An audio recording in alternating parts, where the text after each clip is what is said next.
प्रश्न संख्या 5 से शुरू करते हैं। तो आइए प्रश्न संख्या 5 को पढ़ते हैं। निम्नलिखित में से प्रत्येक को उनके अभाज्य गुणनखंडों की घातों के गुणनफल के रूप में व्यक्त कीजिए। यहाँ पर हमें संख्याएं दी हुई हैं और उनको हमें अभाज्य गुणनखंडों की घातों के गुणा के रूप में लिखना है। तो सबसे पहले ये जान लेते हैं कि अभाज्य गुणनखंड होते क्या हैं। गुणनखंड से मतलब है कि वे संख्याएं जो इस संख्या को भाग कर दें वो कहलाएंगी गुणनखंड, जो इसको पूरा पूरा भाग कर दें। अभाज्य गुणनखंड से मतलब है वे अभाज्य संख्याएं जो इसको भाग करें, दी हुई संख्या को पूरी पूरी भाग करें। कि अभाज्य गुणनखंड आखिर होते क्या हैं। अभाज्य गुणनखंड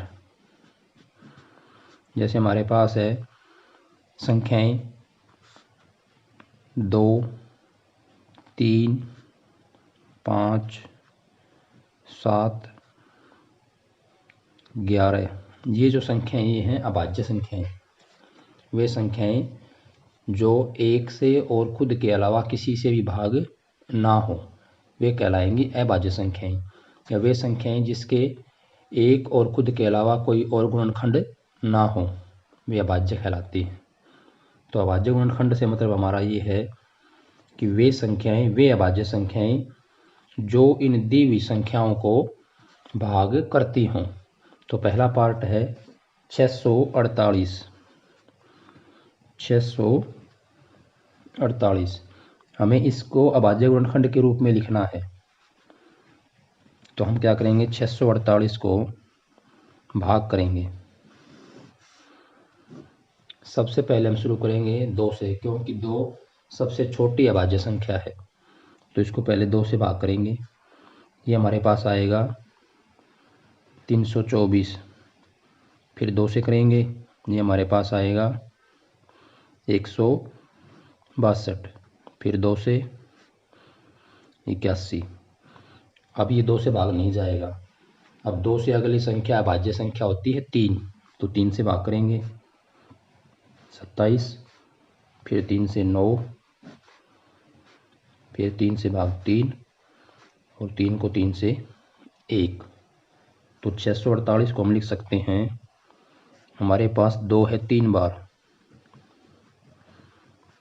गुणा 3 है 4 बार, इस तरह से।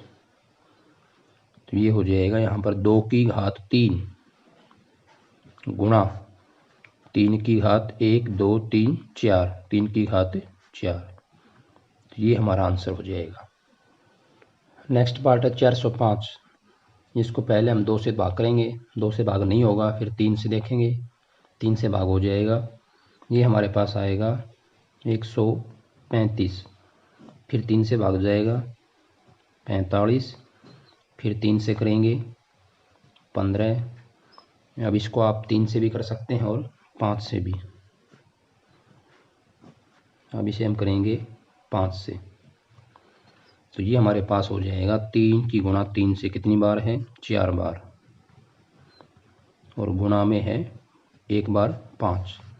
इसको हम लिख सकते हैं घात के रूप में 3 की घात 4 गुणा 5। ये हमारा आंसर हो जाएगा। 540 को लेते हैं। सबसे पहले 2 से भाग करेंगे। ये हमारे पास आएगा 270। फिर 2 से भाग करेंगे, ये हमारे पास आएगा 135। फिर 2 से भाग नहीं होगा, 2 के बाद अगली अभाज्य संख्या होती है हमारे पास 3। 3 से भाग करेंगे 45। फिर 3 से करेंगे 15 आएगा। फिर 3 से भाग करने पर 5 और लास्ट में 5 से भाग करने पर 1। तो हम इसको लिख सकते हैं 2 गुणा 2। फिर हमारे पास 3 है 3 बार, 3 गुणा 3 गुणा 3, 5 है 1 बार।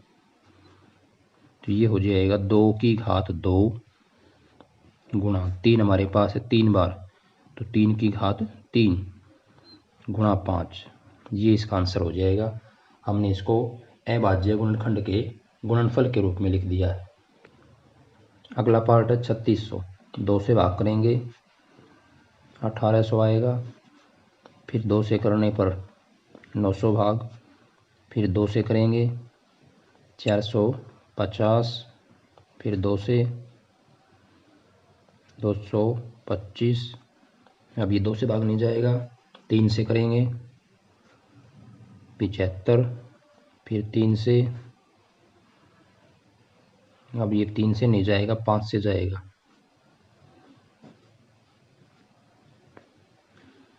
ये हमारे पास आ जाएगा। तो 3600 को हम लिख सकते हैं 2 की गुणा कितनी बार है, 4 बार। फिर 3 की गुणा कितनी बार है, 2 बार। और 5 की गुणा है 5 बार, सॉरी 2 बार। 5 की गुणा है 2 बार। तो ये हो जाएगा 2 की गुणा 4 बार, 2 की घात 4। 3 की गुणा 2 बार, 3 की घात 2। 5 की गुणा 2 बार, 5 की घात 2। ये हमारा आंसर हो जाएगा। प्रश्न संख्या 6 है, सरल कीजिए या हल कीजिए। 2 गुणा 10 की घात 3।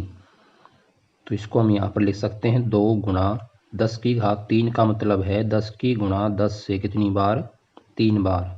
तो ये हमारे पास हो जाएगा 2 गुणा 10 की गुणा है 3 बार। तो हम क्या करेंगे, 1 2 3, 3 जीरो लगाएंगे, 1000 आ जाएगा। 1000 गुणा 2, तो ये हमारा आंसर हो जाएगा 2000। 7 की घात 2 गुणा 2 की घात 2। 7 की घात 2 हो जाएगा 7 गुणा 7 49। 2 की घात 2, 2 गुणा 2 4। तो ये हमारे पास आएगा 196। तीसरा पार्ट है 2 की 3 गुणा 5। 2 की 3 को हम लिख सकते हैं 2 गुणा 2 गुणा 2 और 5। 2 गुणा 2 4, 4 दूनी 8, 8 गुणा 5 40। इसका आंसर हो जाएगा। नेक्स्ट पार्ट है 3 गुणा 4 की घात 4। 3 गुणा 4 की घात 4, 4 को हम लिखेंगे कितनी बार, 4 बार। तो ये हमारे पास आ जाए 768। गुणा करेंगे 3 गुणा 4 12, इनकी गुणा करेंगे 4 गुणा 4 गुणा 4 64, 12 गुणा 64। नेक्स्ट है 0 गुणा 10 की घात 2। बच्चों यहाँ पर 0 गुणा 10 की घात 2, 10 की घात 2 का मतलब होता है 10 गुणा 10 100। अब किसी भी संख्या को आप 0 से गुणा करते हैं, वो संख्या चाहे कितनी भी बड़ी हो कितनी भी छोटी, उसे 0 से गुणा करते हैं तो संख्या का मान हो जाएगा 0। तो 0 को किसी भी संख्या से गुणा करने पर 0 हो जाता है। नेक्स्ट है 5 की 2 गुणा 3 की 3। 5 गुणा 5, 3 की घात 3 को लिखेंगे हम 3 की गुणा 3 से 3 बार। ये हमारे पास आएगा 25 और ये हमारे पास आएगा 27। तो ये गुणा हो जाएगा 675। आगे है 2 की 4 गुणा 3 की 2। 2 की गुणा 2 से हम करेंगे 4 बार, क्योंकि घातांक हमारा 4 है। 3 की घात 2, 3 की गुणा 3 से 2 बार। ये हमारे पास आएगा 2 गुणा 2 4 दूनी 8 गुणा 2 16। तो ये आएगा 9। तो ये हमारे पास हो जाएगा 144। नेक्स्ट है 3 की घात 2 गुणा 10 की घात 4। तो 3 गुणा 3, 10 की घात 4 को लिखेंगे हम 10 की गुणा 10 से कितनी बार, 4 बार। तो ये हमारे पास होगा 3 गुणा 3 9 और 10 की घात 4 बार है। तो हम क्या करेंगे, सबके अंदर 1 1 है तो 1 लिख लेंगे। जितनी जीरो हैं, जितने शून्य हैं 1 2 3 4, उतनी ही क्या लग जाएंगे यहाँ पर 0। तो 10,000 गुणा 9, ये हमारे पास हो जाएगा 90,000। प्रश्न संख्या 7 है, सरल कीजिए। यहाँ पर हमें इनको हल करना है, सरल करना है। तो पहला पार्ट है -4 की घात 3। तो यहाँ पर ये हो जाएगा हमारे पास -4 गुणा -4 कितनी बार, 3 बार। यहाँ पर जो आधार है वो नेगेटिव ऋणात्मक है, तो हमने -4 की गुणा -4 से की 3 बार। अब पहले गुणा करेंगे 4 की 4 से 3 बार, तो ये हमारे पास आएगा 64। अब देखते हैं हम यहाँ निशान कितने हैं। घटा के निशान हमारे पास 3 हैं, तो बच्चों ये आ जाएगा घटा। क्यों, समझो इसको। अगर घटा के ऊपर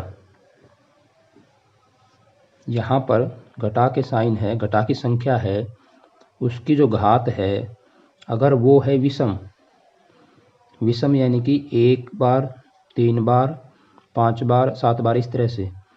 तो निशान हमारे पास जो आएगा वो आएगा घटा का। संख्या 2 है, 4 है, 6 है, 8 है, तो उसका उत्तर आएगा धनात्मक, वो हो जाएगा धनात्मक।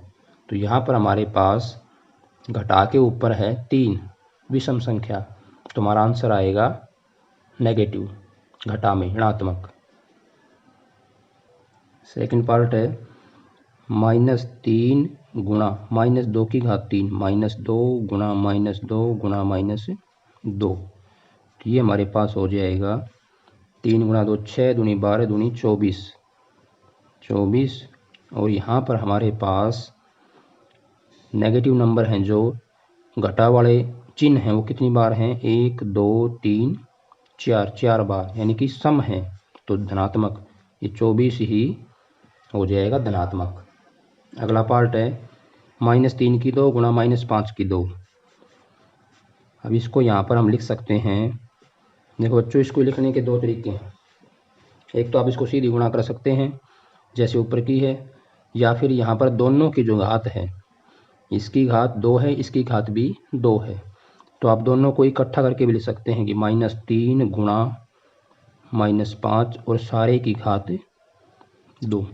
दोनों को एक ही ब्रैकेट के अंदर लिख सकते हैं, क्यों, क्योंकि दोनों की घातांक समान है।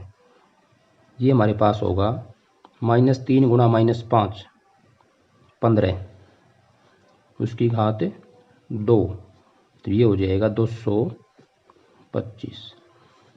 अब यहाँ पर ये जमा का 15 क्यों हुआ, क्योंकि घटा का जो निशान है वो कितनी बार है, 2 बार, सम टाइम है, सम बार है। कितनी बार है, 2 बार, एक सम संख्या है, इसलिए घटा के ऊपर अगर घात है वो सम बार है, 2 बार, 4 बार, 6 बार, तो धनात्मक होती है। इसका फोर्थ पार्ट है -2 की घात 3 गुणा -10 की घात 3। यहाँ पर दोनों की घात एक जैसी है, इकट्ठी कर लेते हैं इनको। इसको हम लिख सकते हैं -2 गुणा -10, इस सारे की घात 3। अब यहाँ पर अंदर -2 गुणा -10 हो जाएगा 20, तो -2 बार है, धनात्मक हो जाएगा, घात है 3, 20 की घात 3, 20 गुणा 20 गुणा 20, ये हो जाएगा 2 गुणा 2 4 गुणा 2 8, 1 2 3, 3 जीरो आ जाएंगी, 8000। प्रश्न संख्या 8 है, निम्नलिखित संख्याओं की तुलना कीजिए। यहाँ पर हमें 2 संख्या दी हुई हैं, हमें बताना है इनमें से कौन सी छोटी और कौन सी बड़ी। पहला पार्ट है 2.7 गुणा 10 की घात 12 और 1.5 गुणा 10 की घात 8। अब बच्चों यहाँ पर घात बहुत बड़ी है, इसको अगर आप पूरे को घात को लिख करके इसको हल करोगे तो बहुत बड़ी गुणा हो जाएगी। तो हमें यहाँ पर तुलना करनी है, हम अंदाजा लगा के बता सकते हैं कि कौन सी संख्या छोटी और कौन सी बड़ी। पहले तो आप इसको थोड़ा सा सरल रूप में लिख लीजिए। यहाँ पर ये अपने पास है 2.7 गुणा 10 की घात 12, तो इसको हम लिख सकते हैं 2.7 को मैंने लिख दिया 27/10, दशमलव रूप को हमने भिन्न रूप में लिख दिया, तो यहाँ पर 2.7 को हम लिख सकते हैं 27/10, ये पहले आप पढ़ चुके हैं, गुणा 10 की घात 12। इसको आगे और करेंगे। अब हमारे पास नीचे 10 की घात 1 है, इसको ऊपर लेके जाएंगे तो ये हो जाएगा 10 की घात 12, नीचे था 10 की घात 1, 10 की घात 1 ऊपर जाएगा तो क्या हो जाएगा, घटा का, तो इसको हम लिख सकते हैं 27 गुणा 10 की घात, अब दोनों का आधार एक जैसा है तो घातें जुड़ जाएंगी, 10 10 दोनों का आधार क्या है, एक समान, घातें जुड़ेंगी 12 और घटा 1 तो बचेगा 11, आधार एक समान हो तो घातें जुड़ जाती हैं, तो इसको आप इस तरह से लिख सकते हैं। अगर ऐसा भी ना लिखना चाहें, आगे इसके बारे में पढ़ेंगे, तो आप सीधा भी यहाँ से अंदाज़ा लगा सकते हैं। कैसे, देखो यहाँ पर इसकी घात है 10 की घात 12, यहाँ पर है 10 की घात 8, तो ये घात है जो बड़ी है, यहाँ पर घात 8 है, यहाँ पर घात 12 है, तो ये घात क्या है, इससे बहुत बड़ी घात है। जबकि यहाँ पर संख्याएं हैं उनमें बहुत कम अंतर है, ये 1.5 है, ये 2.7 है। ये जो संख्या घात के साथ में जो पड़ी हैं ये संख्याएं, इनमें थोड़ा सा ही अंतर है, बिल्कुल थोड़ा सा, जबकि यहाँ पर घात का बहुत बड़ा अंतर है। तो यहाँ पर 10 की घात 12 और 10 की घात 8 में बहुत ज़्यादा अंतर है। तो जिसकी घात बड़ी होगी वही संख्या क्या हो जाएगी, बड़ी। इसी प्रकार आप इसको भी लिखना चाहो तो इसको भी लिख सकते हैं 15 गुणा 10 की घात 7। तो यहाँ पर 2.7 गुणा 10 की घात 12 ये बड़ा है 1.5 गुणा 10 की घात 8 से। क्योंकि इसमें जो 10 की घात है वो 12 है, इसमें 10 की घात 8 है। तो इससे आप अंदाज़ा लगा सकते हैं। अगला पार्ट है 4 गुणा 10 की घात 14 व 3 गुणा 10 की घात 17। अब यहाँ पर ये जो संख्या है 4 और 3, इसमें बहुत ही कम अंतर है, सिर्फ 1 का अंतर है। लेकिन यहाँ पर जो घात है 4 के साथ वो है 10 की घात 14, यानी 10 की गुणा 10 से 14 बार। और यहाँ पर 10 की घात है 17, 10 की गुणा 10 से 17 बार। तो इन घातों में बहुत अंतर है। यहाँ पर 14 है घात, यहाँ पर घात 14 है, यहाँ पर घात 17 है। तो इसमें 10 की घात 3 का अंतर है, यानी कि 10 की घात 3 1000 का अंतर है। जबकि 4 में और 3 में अंतर है सिर्फ 1 का। तो हम 4 3 को छोड़ देंगे, 1 मिनट इसको छोड़ करके फिर देखेंगे किसकी घात बड़ी है। तो यहाँ पर 10 की घात 17 10 की घात 14 से बहुत बड़ी है। तो यहाँ से हम अंदाज़ा लगा सकते हैं कि कौन सी संख्या बड़ी होगी। तो हम लिख सकते हैं 3 गुणा 10 की घात 17 बड़ी होगी 4 गुणा 10 की घात 14 से, या 4 गुणा 10 की घात 14 छोटी होगी 3 गुणा 10 की घात 17 से।